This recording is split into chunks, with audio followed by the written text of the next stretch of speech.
आयोजन की सफलता के लिए हार्दिक शुभकामनाएं देती हूं और आशा करती हूं कि आप सभी के सहयोग से ये संगोष्ठी एक सफल मुकाम हासिल करेगी और आप सभी के कानपुर नगर का, जिले का और कानपुर देहात का नाम रोशन करेगी।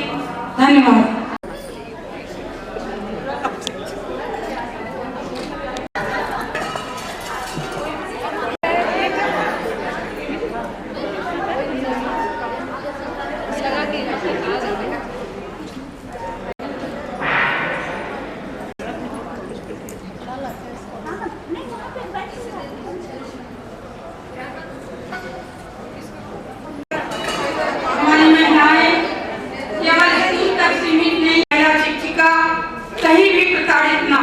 समाज में ना अपने कार्य क्षेत्र में, इसी की दृष्टि से ये संघ में प्रयासरत है।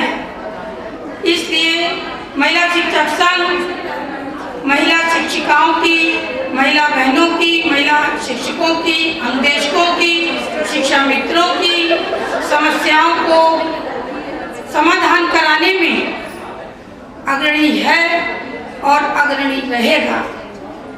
ये आपको विश्वास होना चाहिए और आप हमारे प्रदेश अध्यक्ष महोदया का विश्वास और आपकी टीम का ये विश्वास के कारण ही ये कार्यक्रम आज दिखाई दे रहा है कि कैसे आप लोग आए हैं और अभी और लोग हमारे पदाधिकारी और आ रहे हैं। आपकी प्रेम व्यवहार दिखाई दे रहा है।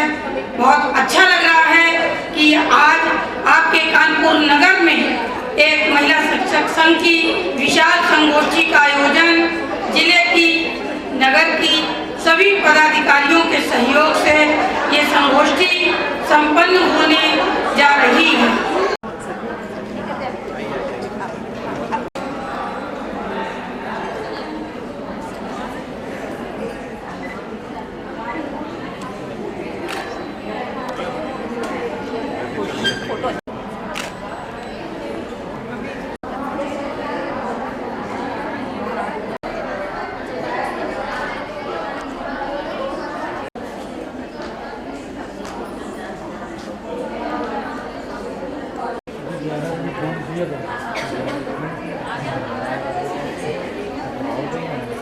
तो मेरे ख्याल से लंच आप लोग कर ले।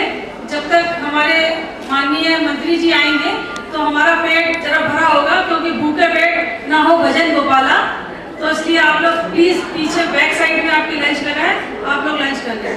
हमारे बीच में डॉक्टर विवेक द्विवेदी जी विशिष्ट अतिथि पधार रहे हैं, उनका तहे दिल से शुक्रिया अदा कीजिए और तालियों से स्वागत कीजिए।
जी, आप कानपुर नगर के आदरणीय जिला बेसिक शिक्षा अधिकारी जी, आदरणीय एडी बेसिक जी, कई सम्मानित हमारे समाज के प्रबुद्धजनों का यहाँ पर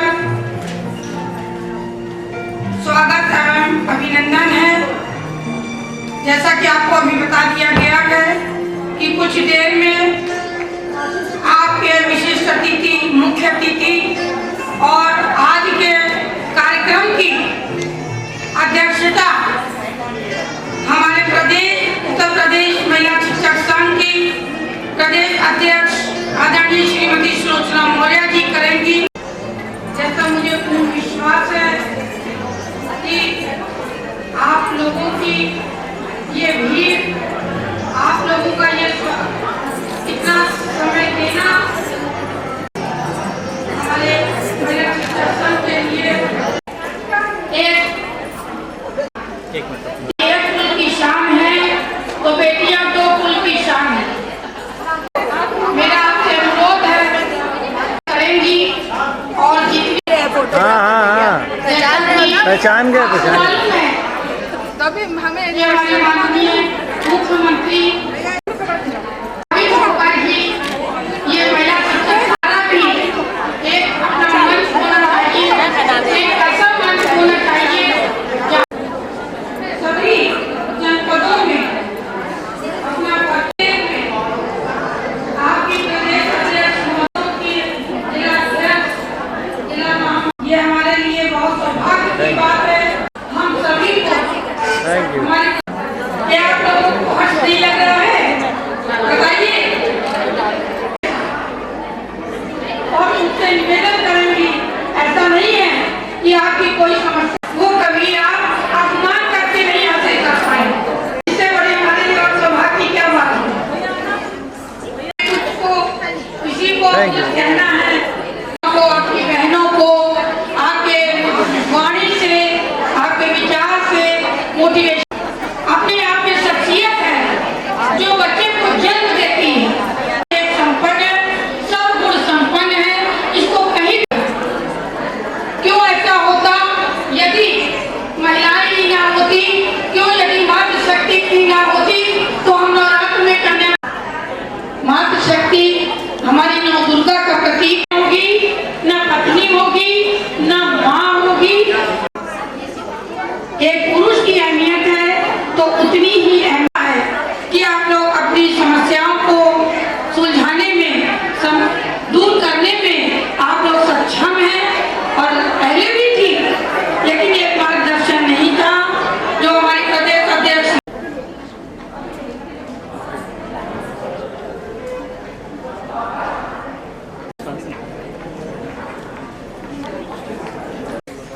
उत्तर प्रदेश के सभी सदस्यों की तरफ से एक बार मैं पहले आप सभी का हार्दिक स्वागत और अभिनंदन करती हूँ।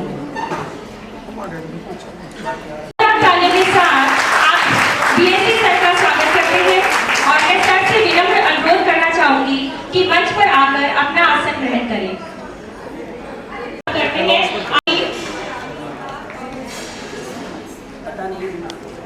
द्विवेदी जी की अखिल भारतीय शिक्षक संघ के राष्ट्रीय अध्यक्ष, साथ ही साथ पूर्व ब्लॉक प्रमुख रह चुके हैं आप, ब्रह्मानंद डिग्री कॉलेज के प्रिंसिपल, कूटा के राष्ट्रीय अध्यक्ष डॉक्टर विवेक द्विवेदी जी से मैं विनम्र अनुरोध करना चाहूंगी कि आप भी मंच पर आकर कि आज यहाँ पर उत्तर प्रदेश महिला शिक्षक संघ का एक बहुत ही प्यारा कार्यक्रम आयोजित किया जा रहा है।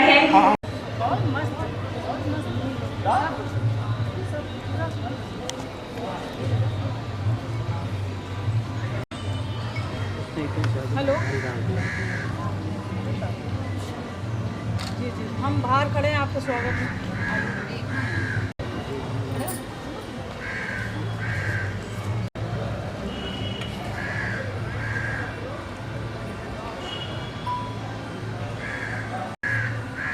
कुछ लोगों को सारे लोग भी आ गए, ऐसे होनी चाहिए।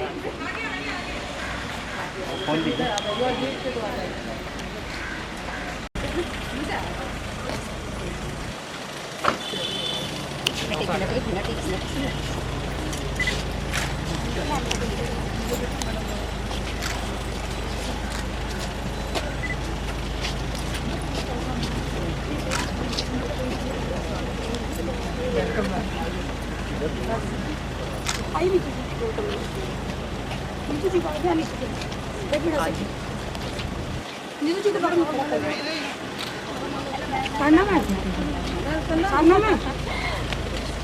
आइए मैडम, वेलकम प्लीज आइए।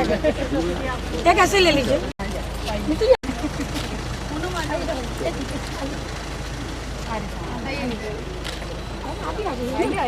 आप मेरे को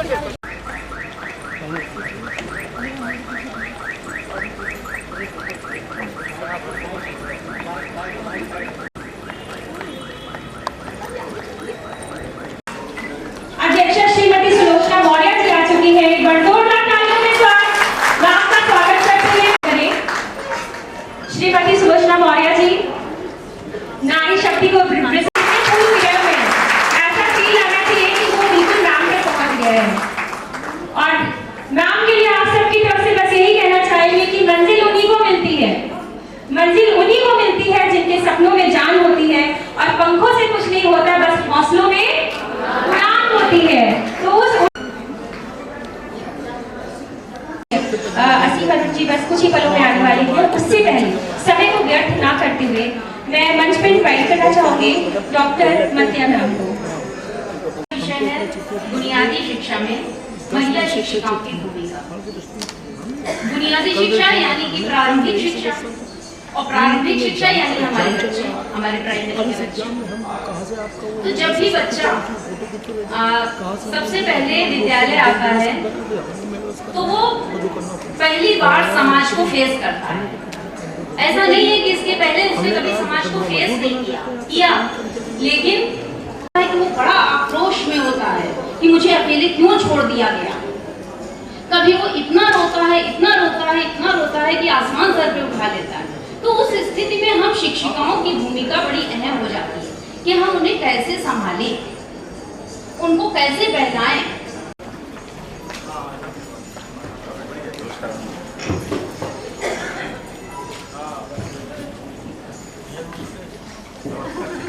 एक बार माननीय राज्य मंत्री सदन प्रधान समाज कल्याण विभाग से हमारे बीच आ चुके हैं।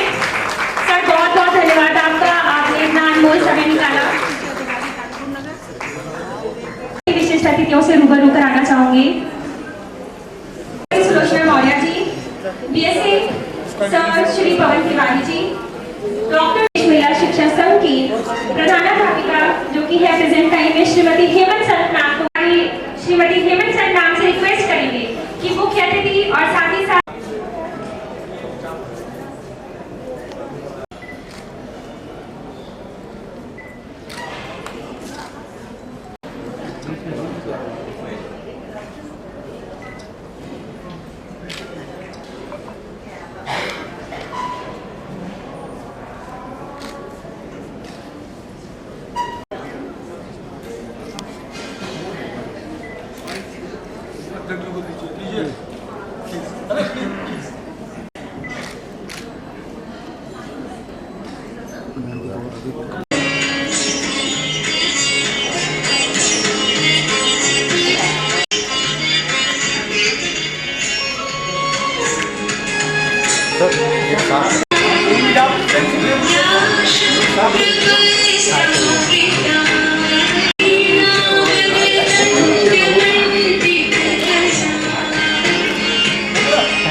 बुके देकर आया।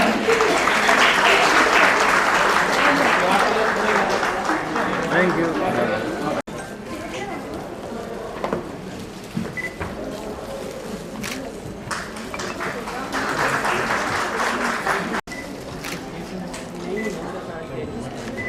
मंच पर आसीन मुख्य अतिथि विशिष्ट अतिथियों, ये सब हमारे उत्तर प्रदेश महिला शिक्षक संघ की कार्यकारिणी सदस्य हैं। और महामंत्री का स्वागत करें, बुके देखें प्लीज।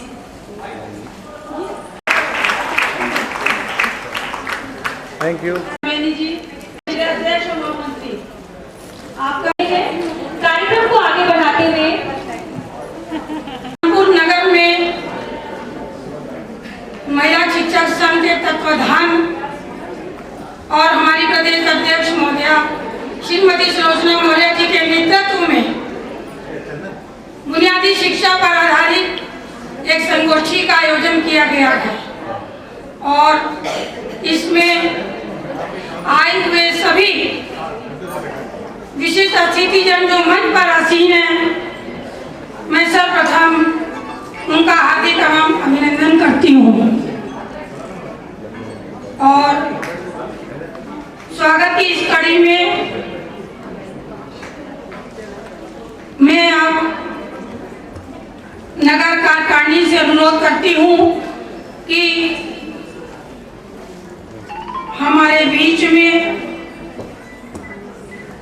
हमारे प्रदेश के कुछ पदाधिकारी भी आई हैं, उनका भी स्वागत एवं अभिनंदन की शुरुआत की जाए।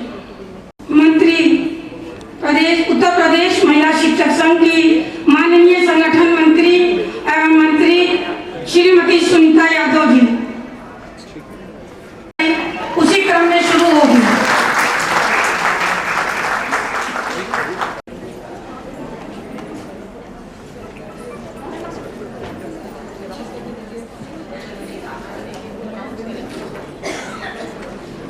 बहुत बहुत धन्यवाद।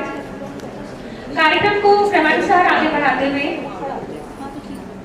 हमारी अध्यक्षा मैडम श्रीमती सुलोचना मौर्य जी को मैं विनम्र अनुरोध करना चाहूंगी कि मैम प्लीज आप यहाँ माइक पर आइए और आज का जो विषय है बुनियादी शिक्षा में महिला शिक्षक संघ की शिक्षक की भूमिका और साथ ही साथ ये जो प्लेटफॉर्म दिया है उत्तर प्रदेश महिला शिक्षक संघ कुछ अपने शब्दों से हम सबको अनुग्रहित करें। प्लीज मैम जोरदार तालियां हमारी अध्यक्षा श्रीमती सुलोचना। प्यार भरा नमस्कार।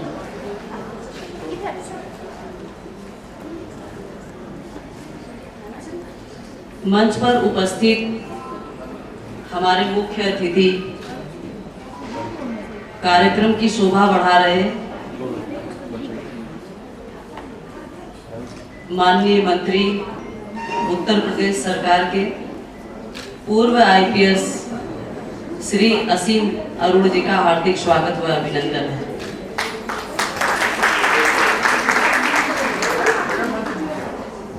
माननीय मंत्री जी, जहां एक जनपद को पूर्व में आप अपनी सेवा दे रहे थे आईपीएस के पद पर, आपकी कार्य योजनाओं को, आपकी कार्य निष्ठा को देखते हुए उत्तर प्रदेश सरकार ने आज आपको पूरे प्रदेश की सेवा के लिए नियुक्त किया। इसके लिए आपको ढेर सारी शुभकामनाएं। हम सभी को गर्व महसूस होता है कि आप हमारे समाज के गौरवशाली माननीय मंच पर उपस्थित हमारे बेसिक शिक्षा विभाग के मुखिया आदरणीय बेसिक शिक्षा अधिकारी श्री पवन तिवारी जी, आपके द्वारा बीच में जैसे कि काफ़ी चर्चाएं सर होती रहती हैं, कुछ हमारे जो बेस्ट अधिकारियों में आपका भी नाम है कि जनपद में हमेशा बेसिक से जुड़ी हुई कार्यों की जो सराहना है उसमें भी आप नंबर 1 है सर। बहुत ही अच्छा कार्य है और जनपद में आप अभी बीच में आपने देखा होगा कि डीबीटी से संबंधित जो योजनाएं हैं उसमें सभी टीचर्स को एक आदेश देकर सर उसको समय के बाद उस कार्य को पूरी निष्ठा से हम निभाते हैं सर के साथ सानिध्य में, उनके नेतृत्व में। तो बहुत बहुत आभार सर कि आप हमारे शिक्षक साथियों में इतना सहयोग और समर्पण और एक निष्ठा हमारी तरफ से भी बनी रहती है अपने कार्यों के प्रति। जब जब दिशा निर्देश होता है हमारे साथी अपने कार्यों को मन और लगन से पूर्ण करते हैं। मंच पर उपस्थित हमारे विशिष्ट अतिथि डॉक्टर विवेक द्विवेदी जी, जो कि राष्ट्रीय उपाध्यक्ष एवं पूर्व ब्लॉक प्रमुख है। बहुत ज़्यादा तो अभी आपके बारे में मैं नहीं जानती सर, लेकिन बहुत बहुत धन्यवाद और हार्दिक स्वागत, अभिनंदन इस सभागार में सभी की तरफ से। इस संगोष्ठी का उद्देश्य क्या है? बुनियादी शिक्षा में महिला शिक्षिकाओं की भूमिका, जैसा कि टॉपिक दिया गया है। तो सबसे पहले तो जनपद कानपुर की जिला कार्यकारिणी की टीम सहित हमारे नगर अध्यक्ष हेमंत संत जी की टीम एवं सभागार में उपस्थित सभी हमारे शिक्षक साथियों, हमारे साथ चलकर आए लखनऊ से, रायबरेली से, बाराबंकी से, प्रदेश कार्य समिति के सदस्य, आप सभी का हार्दिक स्वागत व अभिनंदन है। बुनियादी शिक्षा में महिला शिक्षिकाओं की भूमिका। बुनियादी शिक्षा एक शब्द ही ऐसा है जिसको सुनकर ही हम समझ जाते हैं कि बुनियाद का मतलब क्या है। बुनियाद पर ही पूरे भवन का निर्माण होता है और उसी पर पूरे बिल्डिंग का भार होता है।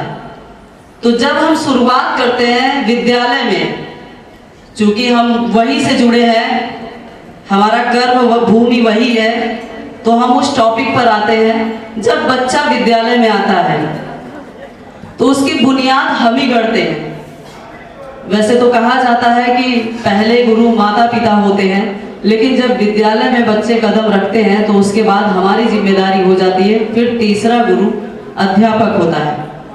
तो शिक्षा के लिए चूंकि हम तन मन धन से समर्पित हैं अपने विद्यालयों के प्रति, लेकिन उन्हें कैसे और अच्छा, कैसे और बेहतर बनाया जाए, उस पर हम विचार विमर्श करेंगे कि आगे के लिए सरकार द्वारा इतनी सारी योजनाएं, इतनी सुविधाएं हमारे विद्यालयों के लिए, हमारे बच्चों के लिए दी जा रही है। आपने देखा होगा कायाकल्प में सारे विद्यालयों की तस्वीर बदल गई।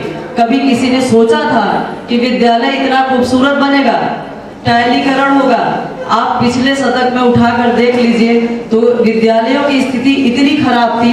आज आप देखेंगे उत्तर प्रदेश सरकार में पिछले सरकार से लगातार बेसिक शिक्षा में विद्यालयों की जो भूमिका है उसे और भी बेहतर तरीके से बनाने के लिए लगातार प्रयास किया जा रहा है। तो हम भी क्यों पीछे रहे? हमारा जो योगदान है बुनियादी शिक्षा में, उसको जितना बेहतर हम कर सकते हैं उसको हम कर दिखाएंगे। क्योंकि पहली बात तो महिलाओं की भूमिका है। महिला एक माँ होती है, एक जननी होती है। जब वो घर को सींच के इतना सुंदर घर बनाती है, बच्चे को सींच कर वो एक संस्कार देती है, तो विद्यालय में भी जो भूमिका होगी महिलाओं की वो बेस्ट इन बेस्ट होगी। तो हमारी प्राथमिकता भी है कि हम अपने विद्यालय को सबसे पहले बेहतर बनाएं। किस तरीके से बच्चे को हमें डेवलप करना है, गतिविधियों के द्वारा, कुछ कार्यक्रमों के द्वारा जितना भी अच्छा हम उन्हें सुविधा दे सकते हैं वो हमारी सरकार हमें दे रही है। बस उन बच्चों तक पहुंचाना हमारा कर्तव्य है। अकाउंट में या मदर के अकाउंट में वो पैसे भेजे जा रहे हैं, उससे उन्हें जूते, कपड़े, ड्रेस, एक निजात मिली कि आप अपने कार्यों में। लेकिन इस बार कुछ संगठन के विषय में भी हम अपनी बातों को रखेंगे कि हमारे संगठन की आवश्यकता क्यों पड़ी, इसकी विशेषता क्या है, इसके उद्देश्य क्या है, संगठन क्यों बनाना पड़ा हमें। तो आपको थोड़ा सा अवगत करा दें कि संगठन नहीं था उसके पहले भी कुछ हमारे साथी जो यहाँ पर उपस्थित है, हम लोगों ने काफ़ी कुछ महिलाओं की समस्याओं को लेकर जो भी उनकी समस्या होती थी उसके समाधान के लिए हम अपने उच्च अधिकारियों से शासन सत्ता में सहयोग लेकर काम करते थे। लेकिन बात आई कि हमारे विभाग के 14 संगठन बने हुए हैं ऑलरेडी पहले से, कहीं भी नहीं है। हम अपनी समस्या को कहाँ रखें, किसके सामने रखें, किससे कहें, उच्च पटल पर बात रखने के लिए हमें कोई ये सहयोग या सपोर्ट नहीं मिलता था। आप अवगत होंगे कि पिछले साल अभी सीतापुर में एक घटना हुई जब हमारे ही साथी शिक्षिका के साथ ऐसा लोकल व्यक्ति वहां पे दुर्व्यवहार उन लोगों ने किया। वो 4 घंटे तक खाने में बैठी रही, उसके साथ इतनी समस्याएं थी लेकिन कोई भी संगठन आके खड़ा नहीं हुआ। संगठन के ही पदाधिकारी, हमारे ही साथी इस तरीके से उस महिला को मारे पीटे, 32 टाके उसके जबड़े में लगे। ये दुखद है हमारे लिए। कि हमारे ही बीच से हमारे साथी इस तरीके का जब व्यवहार करते हैं तो कहीं ना कहीं हमें बहुत, हमारा सर शर्म से झुक जाता है। एक तरफ तो हम कहते हैं कि हम अपने परिवार में, अपने समाज में अपनी बेटियों को आगे बढ़ाते हैं। एक आप देखोगे आज महिलाएं कहां से कहां पहुंच गई, एक बराबरी का दर्जा दिया जाता है उन्हें, कोई प्रधानमंत्री, कोई मुख्यमंत्री, कोई डॉक्टर, कोई इंजीनियर, और आज हमारे समाज में इस तरीके की जो भावनाएं हैं वो बहुत गलत है। इन्हीं सब समस्याओं को देखते हुए उत्तर प्रदेश महिला शिक्षक संघ का गठन 8 फरवरी 2021 को प्राथमिक विद्यालय नरही लखनऊ में प्रदेश खंड शिक्षा अधिकारी संघ कमेटी के समक्ष एवं समस्त प्रदेश मीडिया जितनी भी है उनके सम्मुख उत्तर प्रदेश महिला शिक्षक संघ का गठन किया गया।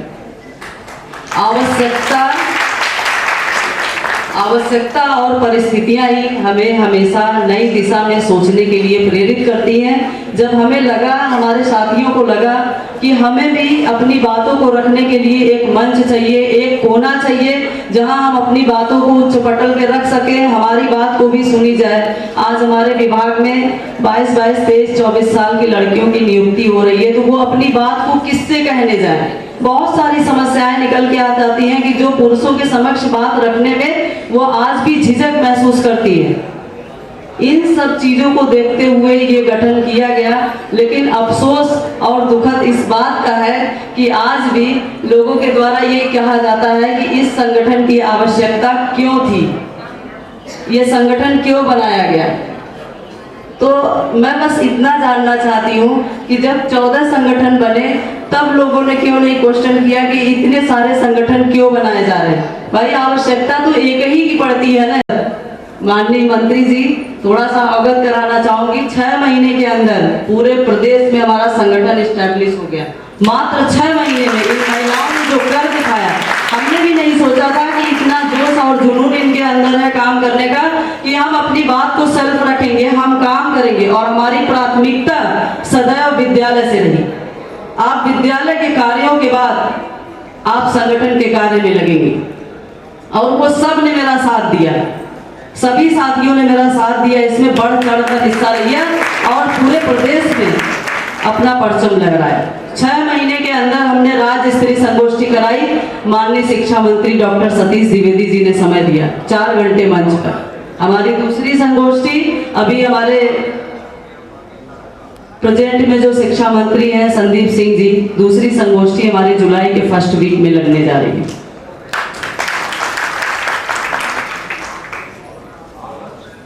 संगठन में इतनी समस्याएं आती रही, बीच में महिला शिक्षिकाओं को चुनाव में ड्यूटियां करती हैं।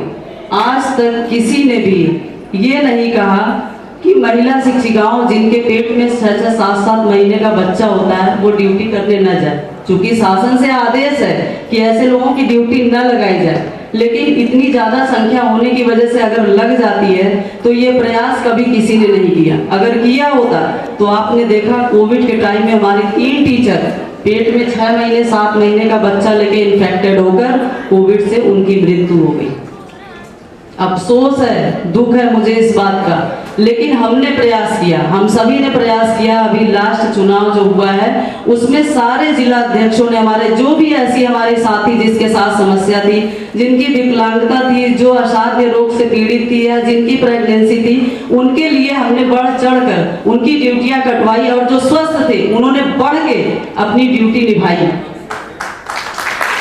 जो फेज 4 स्टार्ट हो गया है, हमारे माननीय मुख्यमंत्री जी के द्वारा जो महिलाओं और बेटियों को सशक्त बनाने के लिए दिशा निर्देश चलाए जा रहे हैं, उनके उत्थान के लिए जो योजनाएं चलाई जा रही है, काफ़ी सराहनीय है। बहुत बहुत धन्यवाद देते हैं हम अपने सरकार को कि महिलाओं और बेटियों को एक कदम आगे बढ़ाकर, कंधे से कंधा मिलाकर आज पुरुष और महिला एक समान वर्ग में काम कर रही है। इसके लिए बहुत बहुत धन्यवाद ज्ञापित करती हूँ। यहाँ पर उपस्थित थोड़ी सी और बात, माननीय मंत्री जी को निकलना है, लेट भी हो रहा होगा, बाकी हमारे मंच पर उपस्थित सभी हमारे अतिथि थोड़ी अपनी बातों को रखना चाहेंगे।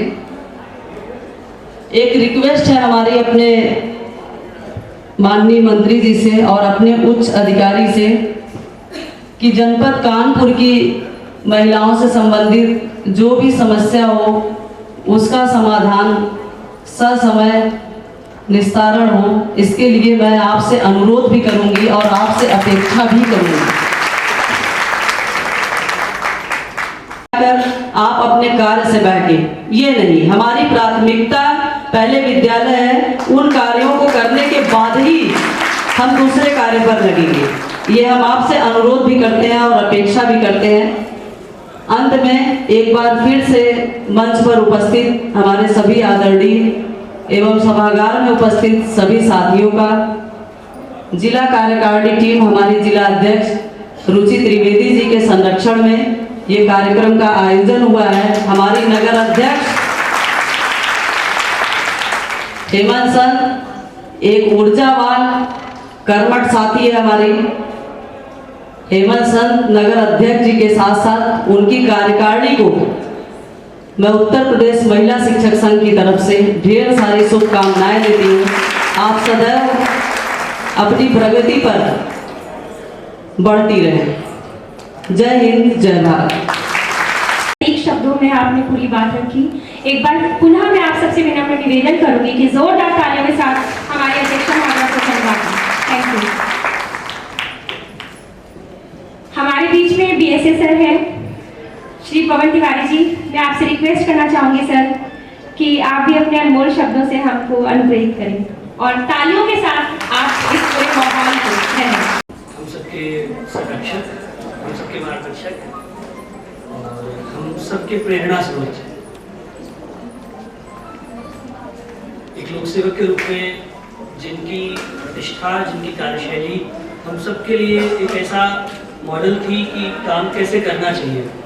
और आज एक जनप्रतिनिधि के नाते हमें उम्मीद है, हमें गर्व है कि हम एक वयस्क जनतंत्र में इस तरीके के जनप्रतिनिधि को देख पा रहे हैं जो न सिर्फ संख्या के आधार पर चुने गए हैं बल्कि अपने गुणों के आधार पर भी हमारा नेतृत्व करने में सक्षम है। मैं बहुत दिल से स्वागत करता हूँ सर, बहुत धन्यवाद कि आपने मुझे समय दिया। मेरी मोदी सर का मैं बहुत अभिवादन करता हूँ। सर जीवन के प्रत्येक मामले में मेरे गुरु रहे हैं। विद्यालय, विद्यालय के बाहर, ऑफिस, ऑफिस के बाहर, घर, घर के बाहर, हर मामले में मैंने सर से सीखा। बहुत धन्यवाद, आपका स्वागत है। सभी पाठक सर हैं कानपुर में। जब से मैं नहीं आया था उसके पहले से उनका आशीर्वाद मुझे प्राप्त है। बहुत शुक्रिया सर, आप यहाँ उपस्थित हैं। मेरी बड़ी कामना थी कि आप मंच पर मेरे साथ होते। जो उत्तर प्रदेश महिला शिक्षक संगठन है, इसके सभी पदाधिकारी, सुलोचना मौर्य जी, हेमंत सर जी, रुचि त्रिवेदी, रजनी यादव जी, सारे लोग, आप सभी का बहुत बहुत अभिवादन। ये वो लोग हैं जिनके कामों के कारण, जिनकी उत्तरदायित्व के कारण, जिनकी कर्तव्य निष्ठा के कारण आमतौर पर खराब कहे जाने वाले विभागों के मुखिया होने पर भी उन लोगों का सर उठता रहता है। आप सबकी मेहनत, आप सबके ये वो चेहरे हैं जो हर दूसरी गोष्ठी में, हर दूसरी मीटिंग में मुझे सामने मिलते हैं। संगठन कभी भी उसका उद्देश्य होता है कि वो अपनी समस्याओं को हल कर सके। उसका जितने दुनिया में संगठन के मॉडल रहे, हमेशा उनके सामने कुछ लक्ष्य रहते हैं। कई बार ये लक्ष्य स्पष्ट रहता है, प्रत्यक्ष होता है कि हमें ये हासिल करना है, और कई बार संगठन ये भूल जाते हैं कि लक्ष्य जो है वो निगेटिव कब हो जाता है। फिर संगठन इस उसका सही शब्द है इसमें रिटर्निक में चला जाता है कि नहीं ये गलत हो रहा है, ये क्यों हो रहा है। आजकल हम जो न्यूज़ डिबेट्स देखते हैं, ये आज ही नहीं देखते हैं, इसके पहले अगर आप आज़ादी का आंदोलन देखें तब भी संगठन जब ये बताना शुरू कर दे कि हमारा लक्ष्य ये है और हम इसे ऐसे प्राप्त करेंगे, तब तक वो आगे बढ़ता है। और जब वो ये बताना शुरू कर दे कि दूसरे संगठन क्यों गलत हैं और उनमें क्या कमियां हैं, उस दिन से संगठन का पतन शुरू हो जाता है। मेरी बड़ी कामना है, शुभकामना है कि आप सभी के सामने आपका लक्ष्य स्पष्ट रहे। जब से मुझे ये पदभार मिला, मैंने बहुत बार कहा, मेरे साथियों ने सुना होगा कि हमने शिक्षक हितों की बहुत चिंता की है। हम सौभाग्यशाली हैं कि हम उस सरकार में काम कर रहे हैं जब शिक्षा के हितों की भी चिंता हो रही है। आज़ादी के बाद के दौर में शायद ये सबसे बड़ी पीढ़ी है जो महिलाएं कार्यक्षेत्र में हैं। इसके पहले इतिहास में शायद हम कभी जानते नहीं हैं कि इतनी महिलाओं को नौकरी मिली है, इतनी महिलाएं पहली बार वर्किंग स्पेस पे हैं। जितनी लोग आप वर्किंग स्पेस पे हैं, आप रोल मॉडल हैं उन सभी लड़कियों के लिए जो आपको बैग लेके जाते हैं रिक्शे से, टेम्पो से, बस से, देखते हैं सुबह। वो अनगिनत लड़के लड़कियां जो आपको जो आपको जाते देखते हैं, समय से स्कूल पहुंचते देखते हैं, उन सब के घरों के आप आदर्श हैं। वो चाहती हैं कि उनकी बेटियां भी इसी तरीके से स्कूल जा सके, आत्मनिर्भर बन सके, सम्मान के साथ जीवन जी सके। तो हमारी जिम्मेदारी दोहरी है। एक जिम्मेदारी ये है कि हम अपने काम को बहुत अच्छा रखें, हमारी जो समस्याएं हैं हम उसके लिए संघर्ष करें।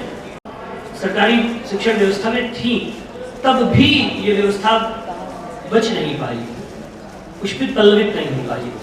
तो हमारा जो उत्तरदायित्व है वो हमारे आज के प्रति है और हमारी आने वाली पीढ़ियों के कल के प्रति है। मेरी शुभकामनाएं हैं संगठन के साथ कि वो इन उत्तरदायित्व का वहन करें। धन्यवाद।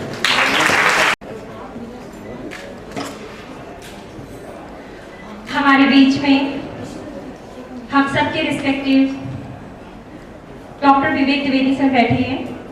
सर, मैं आपसे रिक्वेस्ट करना चाहूँगी, वैसे ही आपके नाम को पहचान की और शब्दों की जरूरत नहीं, कई बार बता चुके हैं, लेकिन एक बार फिर से ब्रह्मानंद डिग्री कॉलेज के प्रिंसिपल, कूटा के राष्ट्रीय अध्यक्ष, पूर्व ब्लॉक प्रमुख और साथ ही साथ अखिल भारतीय शिक्षक संघ के राष्ट्रीय अध्यक्ष। सर, आपसे रिक्वेस्ट करेंगे कि आप अपने आशीर्वचन हम सबको दें। शिक्षक संघ के इस मंच पर आज मुख्य अतिथि के रूप में, मंत्री के रूप में मुख्य अतिथि हैं और मंत्री के रूप में हमारे बीच में उपस्थित हैं आदरणीय सीमा अरुण जी, प्रदेश संगठन की अध्यक्षा श्रीमती सुलोचना मौर्य जी, कानपुर नगर के सम्मानित वीएसए मेरे लिए अनुजवत, मेरे छात्र, मेरे भाईवत श्री पवन तिवारी जी, जिला अध्यक्ष श्रीमती रुचि त्रिवेदी जी, नगर अध्यक्ष श्रीमती हेमंत संत जी, हमारे मित्रवत और भारत का अंतर्राष्ट्रीय स्तर पर प्रतिनिधित्व करने वाले टीटी खेल में भाई श्री संजीव पाठक भाभी जी, प्रोफेसर सुधांशु राय जी, हाईकोर्ट के अधिवक्ता हमारे मित्र भाई संजय जी और यहाँ पर उपस्थित हमारे शिक्षक परिवार के सभी सम्मानित साथी। स्वाभाविक रूप से है कि मैं खुद संगठन में कार्य करता हूं तो संगठन के महत्व को समझता हूं।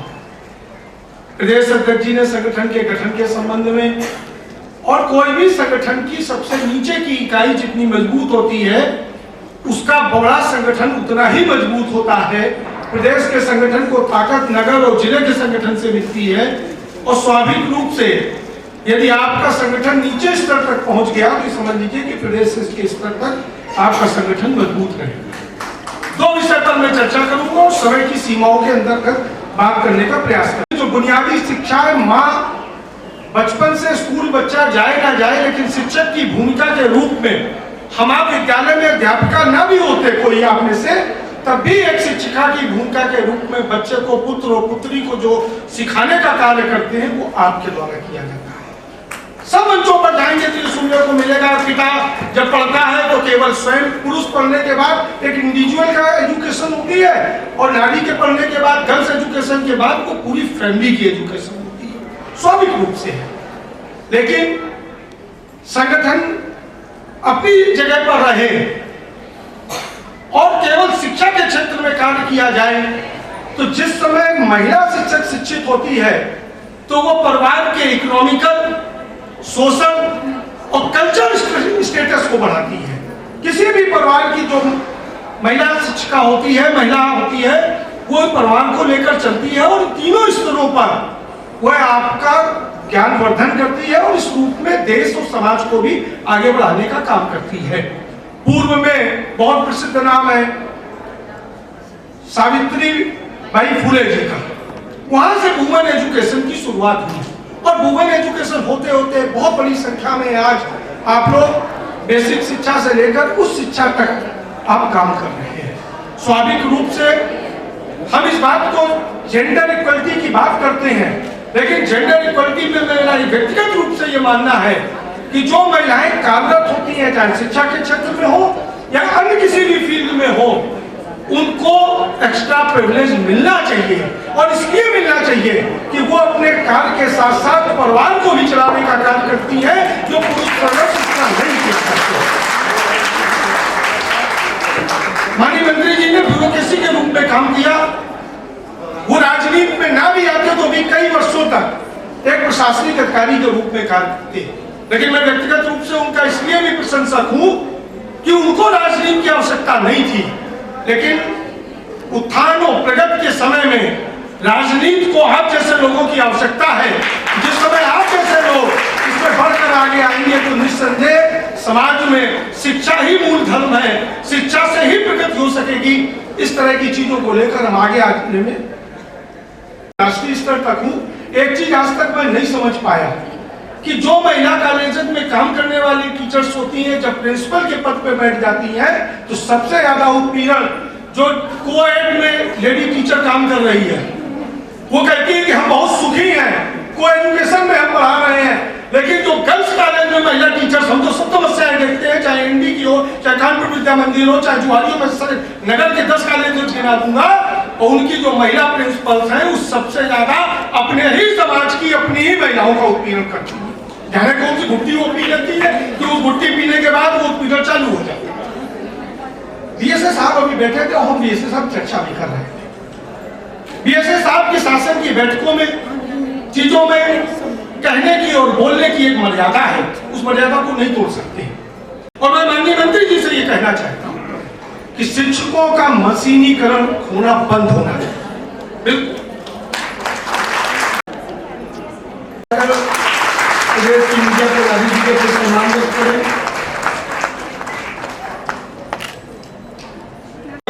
इस कार्यक्रम में भी पहले से काफी सक्रिय थी। हो गया, थैंक यू। डिग्री के शिक्षक नहीं पोर्टफोलियो में जाते हैं, बेसिक के जाते हैं तो क्यों जाते हैं? इनकी नियुक्ति दरवाजे की जनसंख्या पर चार्ट से लिखने के लिए नहीं हुई थी। आप इनसे यदि गुणवत्ता की उम्मीद रखते हैं कि सरकारी प्राइमरी बेसिक स्कूल की जैसे कायाकल्प, अच्छे टाइल्स, अच्छी बिल्डिंग, अच्छी बाउंड्री, अच्छी सड़क बनकर हो गई है, शिक्षा की भी गुणवत्ता यदि उतनी अच्छी हो तो इनसे केवल शिक्षण का काम लीजिए। ये मशीनी के काम में शासन पर यह बात बीएसए साहब कभी नहीं पहुंचा सकते। शासन पर यह बात कहेंगे कि बीएसए साहब कहेंगे तो उनसे कहा जाएगा कि आप ज्यादा क्रांतिकारी बन रहे हैं, साइड पोस्टिंग पे आ जाइए, कार्यालय में बैठ जाइए, नहीं कर पाएंगे। लेकिन माननीय मंत्री जी, आप सरकार के प्रमुख हिस्से में है और हम भी जब शासन की किसी भी बैठक में जाते हैं, हम भी शासन की किसी भी बैठक में जब हम शिक्षकों का प्रतिनिधित्व करते हैं तो पूरी दमदारी से कहते हैं कि बेसिक से लेकर डिग्री कॉलेज के यूनिवर्सिटी का प्रोफेसर तक शिक्षक एक है। शिक्षक की मर्यादा केवल पढ़ाने के लिए होती है। आप उसको कभी थंब इम्प्रेशन से बांध देंगे, व्हाट्सएप से बांध देंगे, यहाँ पर जाइए फोटो खींच के डालिए। इस मशीनीकृत व्यवस्था ने सबसे ज्यादा नुकसान किया है। इस मशीनीकृत व्यवस्था में इससे बचना चाहिए। सरकार बदली, पिछली सरकार में बदलने के बाद डिग्री कॉलेज में बायोमेट्रिक्स की बाध्यता कर दी गई। हमारे प्रदेश संगठन की तरफ से प्रदेश का महामंत्री भी हूँ, मैंने विरोध किया और वो आदेश वापस लेना पड़ा, क्योंकि हम बंधुआ मजदूर की श्रेणी में नहीं आते हैं कि हम मिल मजदूर हैं।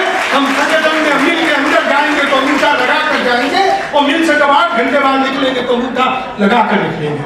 इसलिए आप सभी सम्मानित लोग हैं, माननीय मंत्री जी के साथ मैं पूरी विनम्रता से कहूंगा कि आप शिक्षकों के संगठन के इस कार्यक्रम में हैं, इनके प्रति स्वरूप में भी जब कभी शासन में बैठ कहने का मौका लगे तो इन चीजों को जरूर रखिएगा। संगठन अपना प्रत्यावेदन अपने स्तर से भी देता है, लेकिन जब शासकीय व्यवस्था में शासन और सरकार दोनों के प्रतिनिधि हमारे बीच में है, जब इस चीज को रखते हैं तो बेहतर स्थिति आती है। मेरा एक और अंतिम अनुरोध है, जो जिस विद्यालय में काम करता है, हम कभी भी संगठन में काम करते हुए काम चोरी को बढ़ावा नहीं दे सकते हैं। हम कभी भी किसी अधिकारी के सामने किसी मांग को मनवाने के लिए तभी जा सकते हैं जब हमारा शिक्षक अपने दायित्वों के निर्वहन पे खड़ा उतरेगा। उसके बाद हम शासन के अधिकारी से कह सकते हैं कि हमारे शिक्षकों की इन मूलभूत आवश्यकताओं की पूर्ति आपको करनी चाहिए और लोग करते भी हैं। इसलिए लेकिन जो जिस विद्यालय में अपनी जिम्मेदारियों का निर्वहन करे और अपनी जिम्मेदारियों के निर्वहन के साथ कभी संगठन से अलग मत होइए। मेरे लगभग 32 वर्ष की नौकरी में मैं 29 वर्ष से संगठन का पदाधिकारी हूँ। संगठन वो आपकी मूल ताकत होती है जब कोई संकट के समय आपके साथ नहीं खड़ा होगा। राजनेता हो सकता है कि दलित प्रतिबद्धता में आपसे किनारा काट ले, तब गैर राजनीतिक रूप से आपका संगठन आपके साथ खड़ा होगा और वह आपके सामने आने वाली समस्या को दूर करेगा।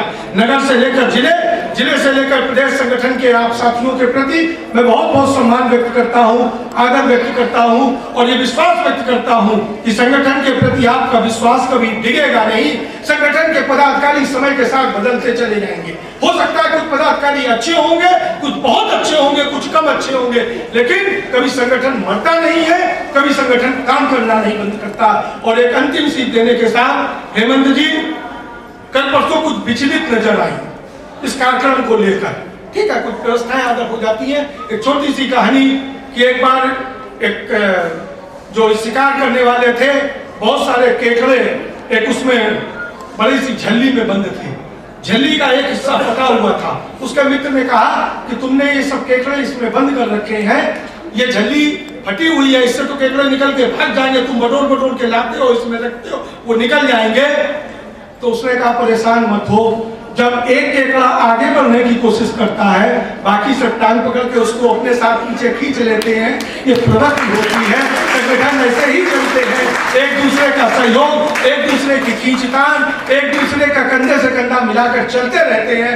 संगठन के पदाधिकारियों को इसकी बिना चिंता किए नगर अध्यक्ष को भी, जिला अध्यक्ष को भी और प्रदेश अध्यक्ष को भी अपने साथियों की मजबूती के लिए काम करना चाहिए। आप सभी के प्रति बहुत बहुत शुभकामनाएं, आपके संगठन के लिए और संगोष्ठी के लिए बहुत बहुत शुभकामनाएं। बहुत बहुत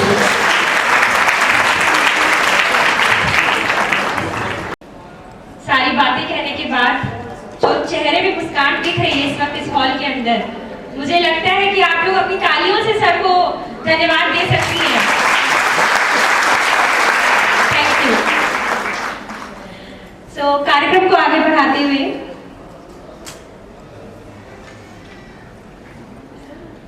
हमारे बीच में इस वक्त उत्तर प्रदेश मुस्कुराए उत्तर प्रदेश फाउंडेशन के संस्थापक, साथ ही साथ कानपुर यूनिवर्सिटी में असिस्टेंट प्रोफेसर, हमारे कानपुर के सिटी एम्बेसडर, जो मुस्कुराने के लिए कोई वजह नहीं ढूंढते, कहते मुस्कुराना अपने आप में एक वजह है। मैं इनवाइट करना चाहूंगी डॉक्टर सुधांशु राय सर को मंच पे। असीम सर हमारे बीच में इस वक्त हमारे मुख्य अतिथि माननीय असीम अरुण जी, जिनके बारे में एक बार फिर बताना चाहूंगी, राज्य मंत्री स्वतंत्र प्रभार राज्य समाज कल्याण विभाग से। उनका स्वागत करने के लिए मैं इनवाइट करती हूँ डॉक्टर सुधांशु राय सर को, जो उत्तर प्रदेश महिला शिक्षक संघ की तरफ से स्मृति चिन्ह मोमेंटो करने के लिए। आप भी आइए सर। आप सबका भी बहुत बहुत धन्यवाद।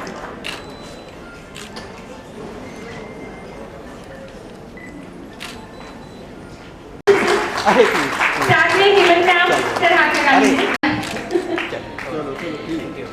Thank you so much. ये ऐसे पल होते हैं जिन्हें कैमरा को अपने कैमरामैन की जो हमारे जो यादगार हम लोग कैद कर रहे हैं, इसमें आपका बहुत बहुत सहयोग चाहिए।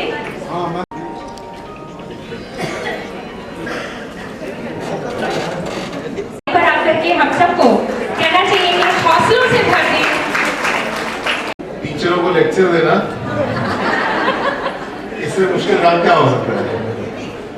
किंतु आज के सुंदर आयोजन में आकर के मुझे बहुत अच्छा लग रहा है, बहुत अच्छी बातें मुझे देखने को मिली। आदरणीय अध्यक्षा महोदया सुश्री सुलोचना आर्य जी, नगर अध्यक्ष आदरणीय सुश्री हेमंत संत जी, पवन जी, विवेक भाई साहब, बहुत महत्वपूर्ण बातें आपने कही, उनकी मैं भी चर्चा करूंगा। हमारे बड़े भैया संजय भैया और उनके बगल में संजीव भैया, दोनों लोग बहुत अच्छे खेल के हुनरमंद हैं। दोनों लोग की जुगलबंदी भी बहुत अच्छी है। आज के इस कार्यक्रम में मुझे आकर के बहुत अच्छा लगा। मुझे सबसे अच्छी बात ये लगी कि समानता, जब भी हम किसी संघ की बात करते हैं, किसी कर्मचारी संगठन की बात करते हैं, तो हम लोग प्रायः केवल अपने अधिकारों की बात कर रहे होते हैं। बहुत ही अच्छी बात है। मुझसे बेहतर आप इस बात को समझती हैं कि जिस मोड़ पे आज देश है, देश में बहुत सारी तरक्की हो रही है। अर्थव्यवस्था हमारी जितनी अच्छी चल रही है उतनी अच्छी कभी नहीं थी, आगे और तेज होने वाली है। विकास की गाड़ी बहुत अच्छी चल रही है, गरीब कल्याण के लिए बहुत अच्छे काम हो रहे हैं, लेकिन शिक्षा के क्षेत्र में अभी कुछ काम बचा है। उत्तर प्रदेश में हम सबके लिए बहुत खुशी की बात है, पिछले 5 साल में परिषदीय विद्यालयों के लिए, सभी प्रकार के सरकारी विद्यालयों के लिए इंफ्रास्ट्रक्चर, अर्थ जो वहाँ व्यवस्था है उसको सुधारने के लिए बहुत अच्छा काम हुआ। सब आप ही के माध्यम से हुआ, कुछ सरकारी संसाधन से हुआ, कुछ जन सहयोग से हुआ, कुछ CSR से हुआ, और आज शायद ही कोई विद्यालय हो जहाँ पे हम जाएं और वहाँ पे भौतिक व्यवस्था कमजोर मिले। साथ ही साथ मुझे ये भी बहुत खुशी है कि आपकी मेहनत की वजह से शिक्षण की व्यवस्था में बहुत सुधार हुआ है। मेरे विधानसभा क्षेत्र कन्नौज की ही मैं अगर बात करूं तो मुझे इतनी खुशी होती है, मैं अनेकानेक विद्यालयों में जाता हूं और वहां पे बहुत खुशी से माता पिता, टीचर नहीं, माता पिता बताते हैं कि हमारे इस परिषदीय विद्यालय में, बेसिक विद्यालय में 5-5, 6-6 किलोमीटर दूर से बच्चे पढ़ने आते हैं। करता था, एक स्वप्न हुआ करता था, और यही असली प्रमाण भी है आपकी मेहनत का। ये मिलना शुरू हुआ है, पूरा नहीं हुआ है बिल्कुल भी, ये मिलना शुरू हुआ है। इसके लिए मैं सभी को बधाई देता हूँ। आपकी अत्यंत लगन के कार्य ये काम हो पाया है, ये शुरू हुआ है। सरकार में आदरणीय योगी जी ने इसके ऊपर बहुत ध्यान दिया है, हर प्रकार का संसाधन उपलब्ध कराया है, लेकिन अब शायद और ज्यादा केंद्रित होने की जरूरत है कि हमारा शिक्षण कार्य और अच्छा हो। मेरे विधानसभा क्षेत्र में एक गांव है नरसिया, वहां पे एक स्कूल है, 5 टीचर हैं और बहुत ही मोटिवेशन के साथ पढ़ाते हैं। एक लेडी है जो बहुत अच्छा डांस करती है, बच्चों को सिखाती भी है, तो उन्होंने अपने बच्चों को सिखाया, और एक बच्चा ने बहुत ही अच्छा नृत्य सीखा। मदर्स डे था और मदर्स डे पे उन्होंने कुछ बच्चों को लेकर के बहुत सुंदर तरीके से बैठाया, और एक बच्चे ने बड़ा अच्छा नृत्य किया। उसका वीडियो उन्होंने मुझे भेजा, मुझे बहुत ही अच्छा, पहली बार देखते ही मन मोहने वाला वीडियो था वो। एक हमारा सरकारी विद्यालय जहाँ, जो भी देखने में बहुत सुंदर है, और एक बच्चा बहुत ही सुंदर डांस कर रहा है मदर्स डे के ऊपर, माँ के गाने पे। तो मुझे अच्छा लगा, मैंने उनसे अनुमति लेके उसको सोशल मीडिया पर पोस्ट किया। तो मेरे फेसबुक पे डालने पे उसको 3 दिन के अंदर करीब 7 मिलियन व्यूज उस बच्चे के वीडियो को मिले। तो मैंने सीख रहा है वो, उसका कोर्स 15 दिन का था, लगभग पूरा हो गया, फिर वापस जाएगा वो। लेकिन साथ ही साथ हम लोग को प्रयास ये भी करना है कि आने वाले समय में जो राष्ट्रीय शिक्षा नीति तैयार की गई है उसको भी समझते हुए हम लोग लाभ उठाएं। आज हाइब्रिड एजुकेशन का दौर है। किसी विद्यालय में अगर साइंस के टीचर नहीं है या मैथ्स के टीचर नहीं, तो ऐसा नहीं कि वहाँ की पढ़ाई बंद हो जाएगी। स्मार्ट क्लास की व्यवस्था है, जो सिलेबस है, हमारा पाठ्यक्रम है, उसके साथ बहुत ही सफाई से अलाइन कर दिया जाए।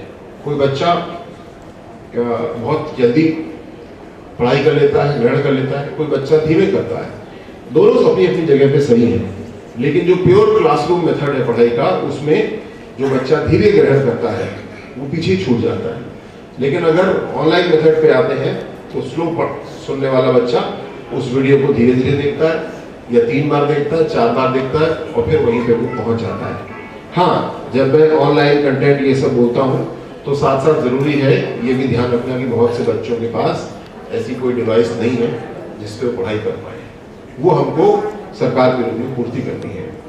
बहुत से बच्चों के पास हो सकता है बिल्कुल नियमित बिजली उनको ना मिलती हो, उसके लिए हमको चार्जिंग की व्यवस्था करना है। बिजली को भी खैर बहुत सुधारा गया है, लेकिन अभी हाल में कुछ थोड़ी समस्या रही, इस समय बिजली की समस्या नहीं है, लेकिन फिर आ सकती है। तो इन चीज़ों का भी उपाय हम लोग को निकालना है, जिससे कि जो प्रधानमंत्री मोदी जी ने बार बार कहा, ऑनलाइन और ऑफलाइन दोनों का बहुत अच्छा संतुलन विकसित करने की जरूरत है। हाइब्रिड एजुकेशन की ओर हमको जाने की जरूरत है, और इससे ये भी संभव है कि सभी को शिक्षा सुलभ होगी। विशेषज्ञों की कमी, ये चीज तो शायद साल 6 महीने में बिल्कुल समाप्ति हो जाएगी जब टेलीमेडिसिन की ओर हम लोग गंभीरता से बढ़ जाएंगे। तो इसी प्रकार जब हम ऑनलाइन एजुकेशन को और ग्रहण कर लेंगे तो आसानी होगी। साथ साथ हमारे महिला साथी क्योंकि मौजूद है तो मुझे कहने की जरूरत तो नहीं है, लेकिन बालिकाओं की शिक्षा पे भी हमें और ध्यान देने की आवश्यकता है। खासकर अभी स्कूल खुले हैं तो ये जरूर देखना है, आप जिस भी विद्यालय में हैं, जो ट्रांसफर अंतरण वाले जो समय है, मेरे ख्याल से 6वीं से बच्चे 7वीं में जाते हैं तो स्कूल शायद बदल जाएगा, 10वीं से 11वीं में शायद बदल जाएगा। तो ऐसे स्टेज होते हैं जबकि अक्सर बच्चियों को माता पिता रोक लेते हैं कि अब दूर है स्कूल, तो मत जाओ, साइकिल से जाना पड़ेगा, या साइकिल उनके पास नहीं है। तो ऐसे अगर आप मोड़ पे हैं तो जरूर देखें कि पिछले साल कितनी बच्चियां थी और कितनी बच्चियों को इस साल आना चाहिए था, और एक एक बच्ची का हिसाब लें, और अगर कोई नहीं आए तो जरूर उनके घर जाकर के बात करें, पूछें और सुनिश्चित करें कि बच्चियां अगले क्लास में जरूर आए, जब तक कि कोई बहुत मजबूत कारण ना हो। जाना चाहिए। मुझे खुशी है कि ये चेष्टा आप स्वयं कर रहे हैं, इसको आप गंभीरता से ले रहे हैं, और मैं इसको अपने मंत्रिमंडल के साथी मंत्रियों तक भी पहुंचाऊंगा, मुख्यमंत्री जी तक भी पहुंचाऊंगा, क्योंकि शिक्षा से बड़ा परिवर्तन आने वाले समय में इससे ज्यादा किसी और परिवर्तन की जरूरत नहीं है। सरकार बहुत जागरूक है, आप स्वयं देख रहे हैं, आपके हाथ से सब काम हो रहे हैं, लेकिन जैसा मैंने अपने विधानसभा के कुछ स्कूलों का बताया, ऐसा हर स्कूल निश्चित रूप से अगले 2, 2.5, 3 साल में हो जाना चाहिए कि सबसे अच्छा स्कूल क्षेत्र का हमारा सरकारी स्कूल हो, केवल टाइलीकरण की वजह से नहीं, पढ़ाई की वजह से और रिजल्ट की वजह से। मुझे ये भी बहुत खुशी है कि आपके संगठन का उद्देश्य बड़ा स्पष्ट है और उसको कभी भूलना नहीं है। ये भी विवेक जी ने भी समझाया आप लोग को। मैं भी अनुरोध करूंगा कि संगठन के उद्देश्य को हमेशा स्मरण करते रहें और अधिकारों के साथ साथ अपने कर्तव्यों का पहले ध्यान रखेंगे। लेकिन मैं एक सुझाव देना चाहूंगा, क्योंकि आप भी कर सकते हैं इस चीज को, शिक्षकों का स्तर और अच्छा कैसे हो। अगर हम लोग 10 शिक्षक हैं तो कोई निश्चित रूप से बाकी 9 से ज्यादा अच्छे होंगे और कोई कम होंगे, तो हमेशा हम लोग को सुधार के लिए बात करनी है। और कई ऐसे विद्यालयों में या जो चेन ऑफ स्कूल होते हैं, वहाँ पे ऐसी परंपराएं हैं कि महीने में एक दिन शनिवार को या शुक्रवार को बच्चों की छुट्टी होती है और टीचर्स 10 स्कूल के टीचर्स एक जगह पे आ जाते हैं और आकर के चर्चा होती है, मीटिंग होती है, प्रशिक्षण होता है और उस पर आगे बढ़ते हैं। और मैं ऐसा महसूस करता हूँ कि ये परम सौभाग्य मेरा, शायद 2.25 लाख स्कूलों में कुछ परिवर्तन कर पाना बहुत बड़ी चुनौती है, लेकिन 94 स्कूल में कुछ नया कर पाना, कुछ परिपूर्ण कर पाना एक छोटी चुनौती है। और उस पर मैं अपने अधिकारी साथियों के साथ काम कर रहा हूँ, शिक्षक साथियों के साथ काम कर रहा हूँ। आपको जो उसमें सफलता मिले वो मुझसे शेयर करिएगा, मुझे बताइएगा। हो सकता है जो हमारे आश्रम पद्धति स्कूल बोलते हैं, ATS स्कूल भी कहता है, उनके शिक्षिकाएं शिक्षकों को लाभ मिल पाएगा। तो सबसे केंद्र बिंदु हमारा आने वाले 1-2 साल में ये होना चाहिए, जिससे हम शिक्षण कार्य को, शिक्षण पद्धति को, पेडागॉजी को बहुत ऊंचाई के स्तर पर लेकर के जाएंगे। बहुत कुछ सीखने को मिला और आने वाले समय में चुनौतियां हैं, जिसके लिए मेरी ओर से बहुत बहुत शुभकामनाएं। बहुत बहुत धन्यवाद सभी को। जय हिंद।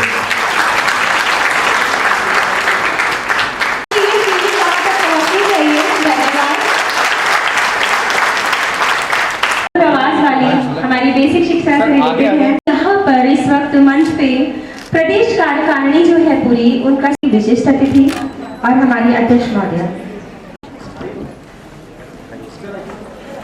प्रदेश कार्यकारिणी के सदस्यों का मैं एक बार पुनः नाम है। अध्यक्ष अलका गौतम जी, लखनऊ मंडल अध्यक्ष ज्योत्सना मौर्य जी, महामंत्री नीतू वर्मा जी, अयोध्या मंडल मंत्री साधना सिंह जी।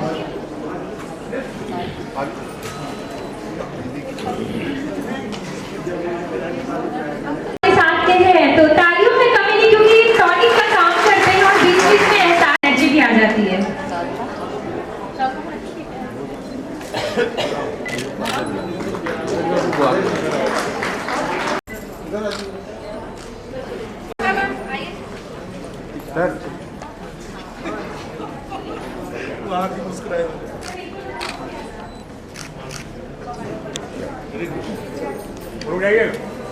अरे जल्दी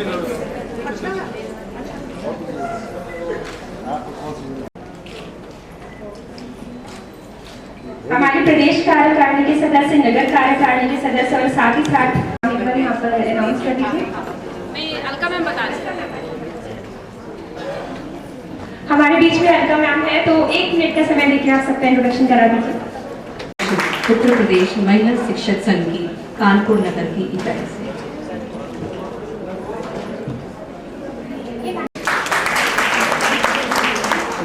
जिलाध्यक्ष डॉक्टर कामायनी शर्मा, मैं डॉक्टर अलका गुप्ता जिला उपाध्यक्ष, इसी के साथ श्रीमती वसुंधरा वर्धन मीडिया प्रभारी कानपुर नगर से।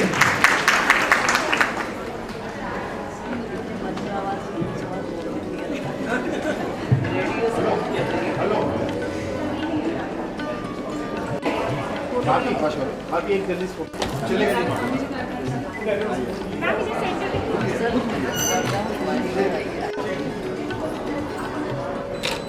बहुत बहुत धन्यवाद।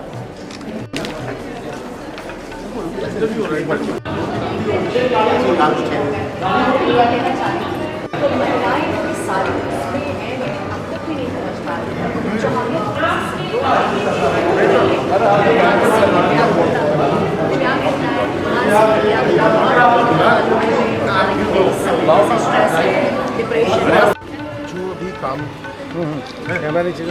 विभाग वाले काम कर रहे हैं, इसमें जो वर्तमान योजना है ऑनलाइन आधार लिंक,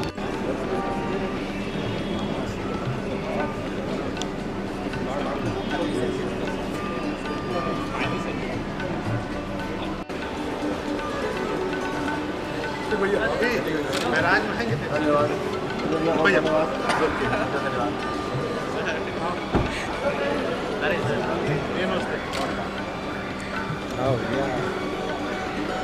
आगे नहीं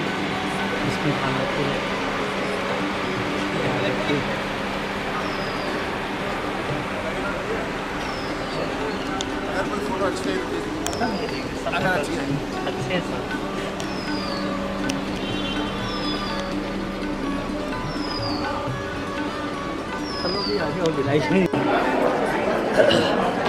thank you.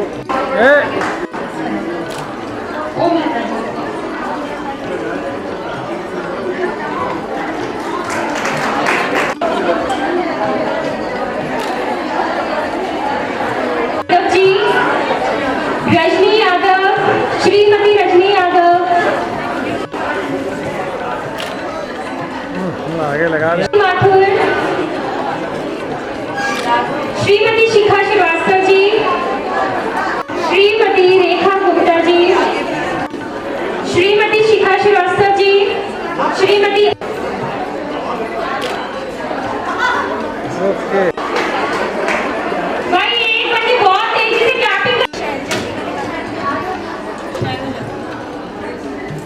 Shrimati Poonam Kumari ji, Shrimati Surabhi Dwivedi ji advocate, Shrimati कामना सिंह जी,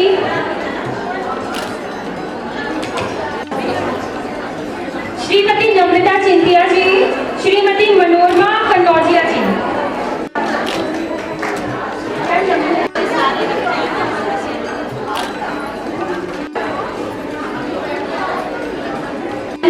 कटियार जी, श्रीमती वंदना निगम जी, जिसमें इनके वजन के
राकेश जी आ रहे हैं ना हम लोग, बीच में आइए।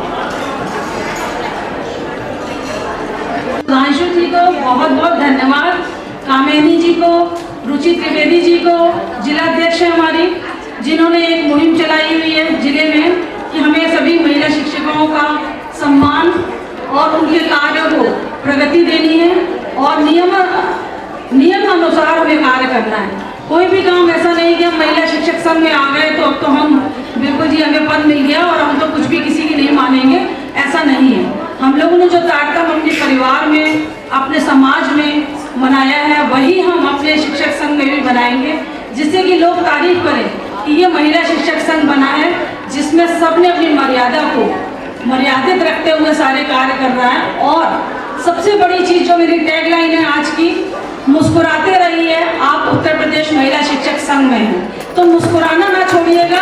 अगर आपने मुस्कुराना छोड़ दिया उसी दिन आप टूटना शुरू हो जाते हैं। जब टूटना शुरू हो जाते हैं तो फिर आपको कोई भी ताकत नहीं रोक सकती, क्योंकि आपकी शक्ति आपकी मुस्कुराहट है। पहले अपने आप को खुश रखेंगे तभी आप समाज को खुश रख पाएंगे, परिवार को खुश रख पाएंगे। अपनी उत्तर प्रदेश महिला शिक्षक संघ की प्रदेश अध्यक्षा श्रीमती सुलोचना मौर्य जी का, जो अपने व्यस्तम समय में से लखनऊ से यहाँ पर चल के आई, और उनके साथ प्रदेश अध्यक्ष, प्रदेश महामंत्री, प्रदेश कार्यकारिणी, सभी लोगों ने आके इस नगर अध्यक्ष नवनिर्वाचित थी लेकिन उसको आके इतना हौसला अफजाई की, जिसके लिए मैं तहे दिल से शुक्रिया करती हूँ, धन्यवाद करती हूँ उनका कि अगर इस तरीके से बहनें मिलती चली जाएंगी तो एक हमारी मोती की माला जो मैंने बांटी है वो मोती की माला बहुत लंबी होती चली जाएगी।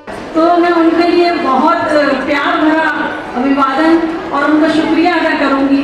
मेरी वसुंधरा जो मेरे लिए बहुत प्रिय है, उसको मैं क्या ही कहूँ, वो तो जहाँ जाती है वो खुशियाँ बटोरती है और देती है।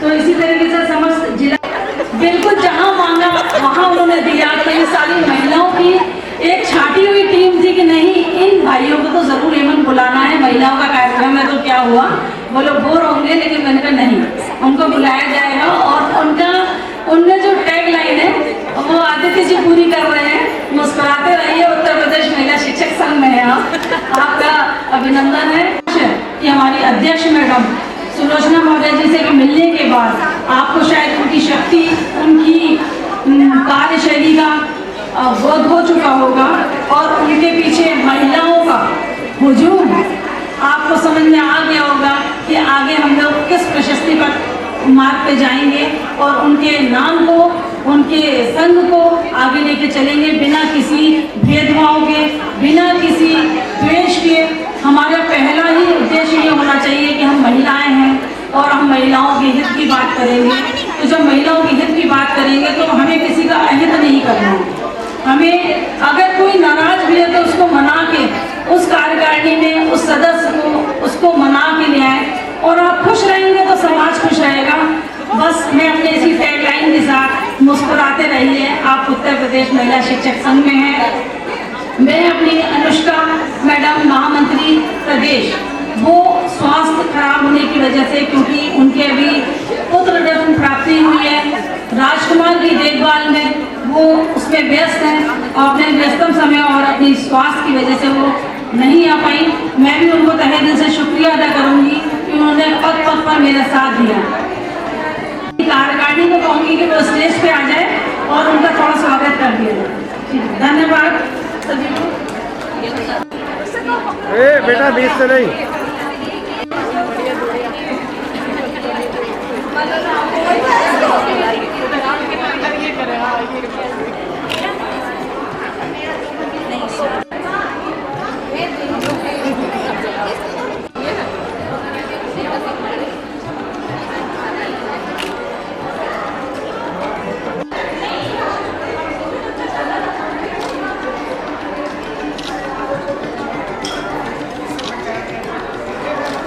मुस्कुराइए।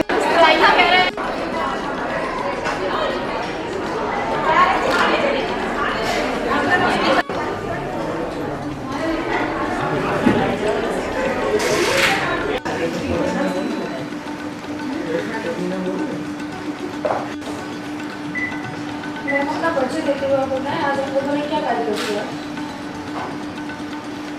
मैं प्रदेश अध्यक्ष थी उत्तर प्रदेश महिला शिक्षक संघ से सुरेश कुमार। और आज जो है कानपुर जनपद में एक बुनियादी शिक्षा में महिला शिक्षिकाओं को भर्ती।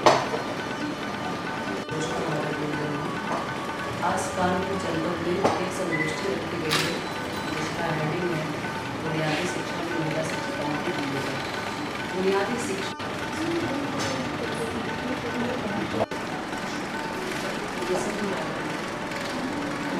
के द्वारा बच्चे को उच्च शिक्षा तक ले जाने के लिए उनके डेवलपमेंट के लिए हम किस प्रकार से अपनी कार्य योजना को तैयार करते हैं। एक नींव है, बुनियाद मतलब नींव, जिससे पूरा भवन उसी पर निर्माण होता है। तो सबसे पहले हमें सुधार करना है अपने विद्यालयों को, क्योंकि हमें शासन सत्ता से, सरकार से सारी सुविधाएं, अब जितने भी संसाधन हैं वो हमें मिल रहे हैं। विद्यालयों में पहले कभी किसी ने देखा नहीं था कि विद्यालयों की रूपरेखा इतनी बदल जाएगी, इतनी तस्वीरें बदल जाएगी। कायाकल्प के द्वारा सारी सुविधाएं हमें दी जा रही है। आप देख रहे हो आज विद्यालयों में टीवी, प्रोजेक्टर, सारे जितने भी संसाधन हैं डिजिटल के माध्यम से काफ़ी प्रोन्नत हो रही है। तो हमें आगे